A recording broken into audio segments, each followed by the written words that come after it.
Taste the Daily. அமன்குல கூட்டமைப்பின் சார்பாக மகளிர் குழு கூட்டமைப்பின் சார்பாக எதிர்க்கட்சி தலைவர் ஐயா அவர்களுக்கு எங்களுடைய வணக்கங்களை தெரிவித்துக் கொள்கிறோம்.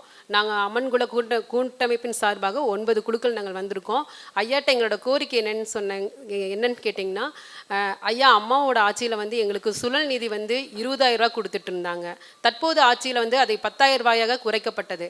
ஆனால் அந்த 10,000 ரூபா ஆட்சி அந்த பணத்தையும் பார்த்திங்கன்னா குழுக்களுக்கு மானிய பணமாக கொடுக்கல.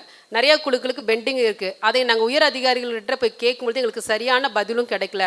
அதே போல் குழுவில் கடன் எங்களுக்கு கொடுக்கும் பொழுது அம்மாவோட ஆட்சியில் கடனில் எங்களுக்கு மானியம் கிடைச்சிது. தற்போது ஆட்சியில் வட்டி மானியமாக மாற்றினாங்க. ஆனால் அந்த வட்டி மானியமும் குழுக்களுக்கு கிடைக்கலைங்க. அதையும் நாங்கள் போய் குழுக்கள் அதிகாரிகள் உயர் அதிகாரிகிட்ட கேட்கும் பொழுது அதுக்குரிய அதிகாரிகள்கிட்ட கேட்கும் பொழுது எங்களுக்கு முறையான பதிலும் அவங்க கொடுக்கலைங்க. அதே மாதிரி குழுக்கள் மூலியமாக நாங்கள் இருசக்கர அம்மா கொடுத்த இருசக்கர வாகன மானிய வண்டியை நாங்கள் அநேக மகளிருக்கு நாங்கள் வாங்கி கொடுத்தோம். அதனால அவங்க வேலைகளுக்கு போகவும் அவங்க சுய தொழில் செய்யறதுக்கும் அது ரொம்ப உறுதுணையாக இருந்துச்சு. ஆனால் இந்த டைம் நாங்கள் கேட்கும்போது அது அந்த இருசக்கர வாகனத்தை எங்களுக்கு இல்லாமல் பண்ணிட்டாங்க. அது எங்களுக்கு ஒரு பெரிய மகளிர் குழுக்கு பெரிய இழப்பாக இருக்குங்க ஐயா. அதை எங்களுக்கு தயவு செய்து அதை எங்களுக்கு வாங்கி மீண்டும் இந்த கோரிக்கைகளை ஏற்று வாங்கி கொடுக்குமாறு தாழ்மையுடன் கேட்டுக்கொள்கிறோம்.